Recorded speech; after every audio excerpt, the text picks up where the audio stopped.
Hello friend, popular TV serial तुमसे तुम तक के आगे आने वाले अपकमिंग एपिसोड में अब आप देखने वाले हैं ढेर सारा हाई वोल्टेज ड्रामा। यहाँ पर अब जैसे ही यहाँ पर आर्य लौट कर आता है घर पे, तो यहाँ पे मीरा और मानसी की नौटंकियों को देखकर वो बहुत ज़्यादा शॉक्ड हो जाता है। उसके बाद वो करता है उन्हें एक्सपोज, लेकिन यहाँ पर अब अनु दिखाने वाली है आर्यवर्धन को वो मंगलसूत्र जो कि राजनंदिनी का हुआ करता था।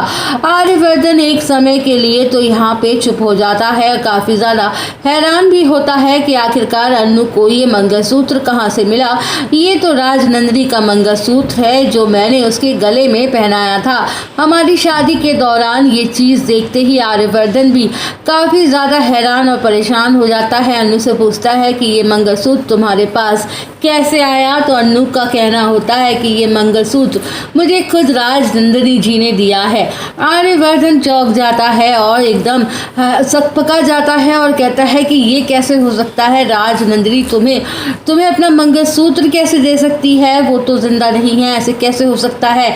तो अनु फाइनली यहाँ पे आर्यवर्धन को सारा सच बताती है और कहती है उसके जो सपनों में हमेशा जो एक लड़की दिखाई करती थी जब से इंगेजमेंट हुई है, वह लड़की हर बार एग्जैक्ट सेम वैसी ही दिखती है जैसे वो हमेशा दिखती है जो उसको कालाष्टमी के सपने में आई है। और यहाँ पे उसने भी अपने उस लड़की को राजनंदिनी कहकर पुकारा था सपने में। मेरे बस जैसे ही ऐसा हुआ मेरी नींद खुल गई। आज अचानक से राजनंदिनी जी मेरे सब सामने प्रकट हुई और मुझे लेकर वहाँ उस ड्रॉर के पास गई और उस ड्रॉर को खोलने का इशारा किया।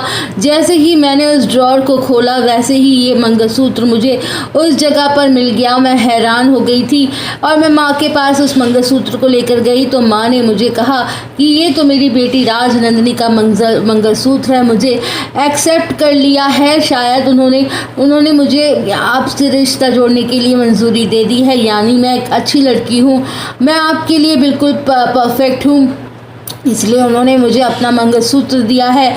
इस बात से बेहद खुश होकर आर्यवर्धन अनु को वो मंगलसूत्र खुद अपने हाथों से पहनाता है। और यहाँ पे राजनंदिनी दूर से खड़ी होके हंसती हुई दिखाई देगी। यहाँ पे दोनों को देखती हुई काफ़ी ज़्यादा खुश होती है। अनु फाइनली समझ जाती है कि राजनंदिनी उसका बुरा नहीं बल्कि उसका अच्छा ही चाहती है। इस बात का वह राजनंदिनी से अब फैमिलियर और फ्रेंडली होने वाली है और किसी भी कालाष्टमी या किसी भी अष्टमी के सपने में नहीं डरने वाली, क्योंकि वह समझ चुकी है कि उसके सपने में कोई और नहीं राजनंदिनी ही आती है। लेकिन आर्यवर्धन के जीवन में चिंता के बादल छाने वाले हैं, क्योंकि आर्यवर्धन हैरान है कि आखिरकार राजनंदिनी अब क्या चाहती है, मेरी अनु के सपने में आखिर क्यों आ रही है। अगर उसने अतीत का कोई भी पन्ना खोल दिया तो बहुत बड़ा तूफान आएगा। ऐसा क्या करना चाहती है राजनंदिनी जो यहाँ पे आर्यवर्धन को भी एक्सपोज करने आई है। क्या आर्यवर्धन ये बेइंतहा मोहब्बत करने के लिए यहाँ पे इतनी प्रचार प्रसार कर चुका था कि उसने यहाँ पे कह दिया था कि मैं वापस जन्म लूँगी,